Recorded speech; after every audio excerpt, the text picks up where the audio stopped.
కామారెడ్డి జిల్లా కేంద్రంలోని శిశు రక్ష వైద్యశాలలో రక్తహీనతతో బాధపడుతున్న 2 సంవత్సరాల చిన్నారి దీక్షితకి అత్యవసరంగా బి నెగిటివ్ రక్తం అవసరం కావడంతో వారికి కావలసిన రక్తం కోసం రక్తనిధి కేంద్రాలలో సంప్రదించినప్పటికీ అందుబాటులో లేకపోవడంతో వారి కుటుంబ సభ్యులు ఐవీఎఫ్ సేవాదని రాష్ట్ర చైర్మన్ రెడ్ క్రాస్ జిల్లా సమన్వయకర్త డాక్టర్ బాలుని సంప్రదించారు.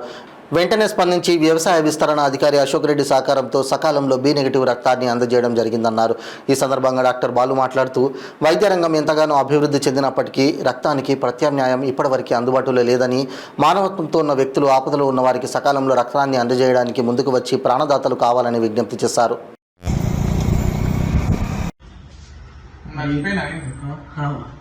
ఈరోజు కామారెడ్డి జిల్లా కేంద్రంలోని ప్రైవేటు వైద్యశాలలో దీక్షిత చిన్నారి 2 సంవత్సరాలు మరి అనీమియా రక్తహీనతతో బాధపడుతుంది. అత్యవసరంగా బి నెగిటివ్ రక్తం అవసరం కావాలని వాళ్ళ తండ్రి సంప్రదించడం జరిగింది.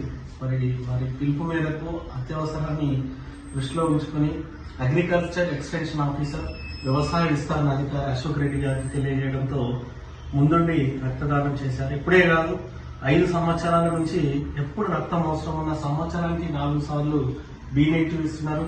అత్యవసరంగా ప్లేట్లెట్స్ అవసరం ఉంటే కూడా ఎన్నో సందర్భాల్లో ఈరోజు కేబీసీ బ్లడ్ బ్యాంక్ లో కామారెడ్డిలో ఇచ్చారు. వారికి ప్రత్యేకించి మన tourism corporation development Uppal Srinivas Gupta గారు, మరి జిల్లా కలెక్టర్, రెడ్ క్రాస్ జిల్లా అధ్యక్షులు, మా అధ్యక్షులు జిల్లా కలెక్టర్ తరఫున ప్రత్యేకంగా కృతజ్ఞతలు తెలియజేస్తారు.